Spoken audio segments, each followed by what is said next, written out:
I have sentenced violent offenders. I have presided over fraud cases worth millions of dollars. I have watched families destroy each other over inheritance, businesses, and secrets buried for decades. But there is one case I still remember more vividly than most. Not because someone went to prison, not because of a shocking crime, not because of a dramatic verdict. I remember it because of a little boy who appeared to disrespect Judge Judy in open court. And within hours, that same child would teach an entire courtroom a lesson about truth, judgment, and forgiveness. Even now, years later, I can still remember the silence. The kind of silence that settles over a room when everyone realizes they were wrong. The case itself seemed ordinary. A property damage dispute. Nothing unusual. The plaintiff was Rachel Morgan, a homeowner from a quiet suburban neighborhood. The defendant was Daniel Carter. Beside Daniel sat his 10-year-old son, Ethan. According to Rachel, Ethan had repeatedly entered her property and caused thousands of dollars worth of damage to her landscaping. She claimed decorative plants had been destroyed, garden fixtures had been broken, flower beds had been ruined. She wanted compensation and accountability. On paper, it looked simple, the kind of dispute courts handle every day. But from the moment I saw Ethan, something felt different. Most children entering a courtroom are nervous, some stare at the floor, some cling to their parents, others struggle to hide their fear. Ethan did none of those things. He sat quietly beside his father, watching, observing, almost studying the room. There was no fear in his eyes, but there wasn't confidence either. There was something else, something heavier, something I couldn't identify at first. Judge Judy entered and immediately took control of the courtroom as she always did. The room became silent. Everyone focused on her. Everyone except Ethan. He remained sitting back in his chair with folded arms, not aggressive, not disrespectful, just detached. Rachel presented her case first. She spoke confidently. Every accusation sounded organized, tailed convincing. She described repeated incidents involving Ethan. According to her, the boy had become a constant problem in the neighborhood. Several spectators appeared convinced before the defense even spoke. That happens more often than people realize. Human beings love certainty. We often decide who is guilty long before hearing the full story. Daniel Carter tried defending his son, but he appeared nervous. His voice lacked confidence. And unfortunately, nervous people are often mistaken for dishonest people. Then Judge Judy turned toward Ethan. She asked a simple question. Ethan, do you understand why you're here today? The boy looked at her, then shrugged. Whispers immediately spread through the courtroom. Judge Judy repeated the question. Agon, Ethan shrugged, and then he said something that caused the entire room to freeze. Does it matter? You could feel the tension instantly. People interpreted it as disrespect. Rachel smiled. Daniel looked horrified. Everyone expected Judge Judy to become angry. But she didn't, because she noticed something. So did I. Ethan wasn't being rude. He wasn't trying to challenge authority. He looked exhausted. Emotionally exhausted. Judge Judy leaned forward. Ethan, why would you say that? The boy hesitated before answering, because nobody listens anyway. The room became completely silent. That wasn't the answer anyone expected. It wasn't the answer of a rebellious child. It was the answer of a child who felt defeated. Judge Judy continued questioning him. Eventually, Ethan explained. Whenever he tried defending himself, people assumed he was lying. Whenever something went wrong in the neighborhood, fingers pointed toward him. People had already decided who he was. Nobody wanted to hear his side. As he spoke, I noticed Daniel becoming increasingly uncomfortable. Every time Ethan answered a question, his father seemed nervous. Not nervous about the lawsuit. Nervous about what his son might reveal. That immediately caught my attention. Meanwhile, Rachel continued insisting Ethan had damaged her property. She presented photographs, witness statements, and detailed timelines. At first glance, everything seemed convincing. But small inconsistencies began appearing. Dates changed, details shifted. Certain explanations didn't quite match previous testimony. Experienced judges noticed those things. Judge Judy certainly did. Then she asked Rachel a simple question. Have you ever spoken directly with Ethan before filing this lawsuit? Rachel answered immediately. No. The reaction from Ethan was immediate shock. Confusion, even hurt, Judge Judy noticed. Ethan, is that true? The boy looked directly at her. No, just one word, but it changed everything. Ethan explained that Rachel had spoken to him many times. According to him, she regularly accused him of things he hadn't done. Then he said something I will never forget.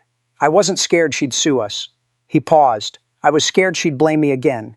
Again, that single word transformed the entire case. Suddenly, this wasn't just about damaged landscaping. It was about a pattern, a history, a relationship nobody had investigated. Judge Judy requested additional records. When those records arrived, they revealed something shocking. Rachel Morgan had filed numerous complaints against neighborhood children over several years. Noise complaints, trespassing complaints, vandalism accusations, arguments with families, conflict after conflict. The pattern was impossible to ignore. As the courtroom reviewed the information, another witness was called, a neighbor named Christopher Hayes. Christopher wasn't dramatic. He wasn't emotional. He was simply honest. He testified that Ethan had often been accused of things without evidence. He described years of tension between Rachel and local families. Then he revealed something nobody expected. His security camera partially overlooked Rachel's property, and it had recorded the day the damage occurred. The courtroom immediately became silent. Evidence changes everything. The footage was retrieved. Everyone waited. Rachel appeared nervous. Daniel appeared hopeful. Ethan looked confused. Finally, the video appeared on the courtroom screen. At first, nothing unusual happened. Then a person entered the frame. Within seconds, it became clear that person was not Ethan, not his height, not his appearance, not his clothing. The room erupted with whispers. Then things became even more shocking. The individual deliberately damaged Rachel's property. Not accidentally, not carelessly, deliberately. Plants were destroyed. Decorations were knocked over. Fixtures were broken. And when the person finally turned toward the camera, everyone recognized him. Tyler Morgan, Rachel's 22-year-old son. The courtroom fell silent. Rachel looked stunned. Daniel looked shocked. Ethan simply stared at the screen. The entire case collapsed instantly. Everything Rachel had accused Ethan of doing had actually been done by her own son. But the story wasn't over. More evidence followed. Investigators uncovered a troubling pattern. Several previous incidents Rachel blamed on neighborhood children appeared connected to Tyler as well. The deeper investigators looked, the more disturbing the situation became. Then came the evidence nobody expected. Tyler's private messages. Those messages revealed years of frustration, years of resentment toward his mother. He believed she constantly blamed others instead of confronting problems within her own family. One message stood out. She blames everyone except the people causing her problems. Another message explained everything. Maybe if something happens to her yard, she'll finally stop blaming those kids. The courtroom became completely silent. The motive was finally clear. Tyler had damaged the property himself, not for money, not out of greed, not because of a neighbor dispute. He believed shocking his mother would force her to recognize her behavior. It was reckless, wrong, immature. But it explained everything. For years, Rachel had projected suspicion onto innocent children. And eventually, her own son decided to expose it in the worst possible way. Judge Judy listened carefully before delivering one of the most powerful observations of the day. An innocent child sat in this courtroom, accused of wrongdoing he did not commit.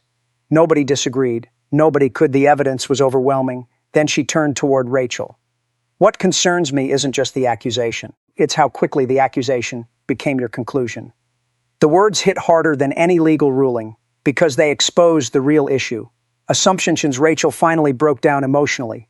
For the first time all day, she appeared genuinely remorseful. She turned toward Ethan, the child she had blamed, the child whose reputation had suffered, the child she had repeatedly accused, and she apologized, a real apology.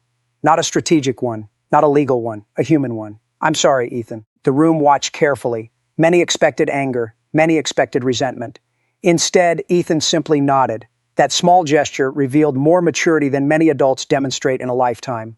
Judge Judy dismissed every claim against him. His name was cleared completely. Justice had been served, at least legally. But something happened afterward that I remember even more vividly than the verdict. As people began gathering their belongings, Ethan stood up. Instead of heading toward the exit, he walked directly toward Rachel Morgan. The room grew quiet again. Nobody knew what he intended to do. He stopped in front of her. Rachel looked uncertain. Daniel looked confused. Everyone watched. Then Ethan spoke, 3 simple words. It's okay. The entire courtroom seemed to freeze. Not because what happened was okay, not because the accusations were acceptable, but because Ethan had chosen forgiveness. He could have humiliated her. He could have reminded everyone she was wrong. He could have enjoyed his vindication. Instead, he offered compassion. Rachel immediately began crying. The years of conflict, the assumptions, the accusations, everything seemed to collapse at once. And standing before her was the very child she had wronged. Yet he wasn't seeking revenge. He was offering grace. I have seen countless verdicts throughout my career.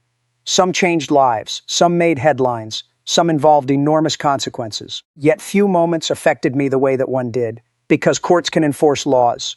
They can determine facts, they can assign responsibility, but they cannot create character.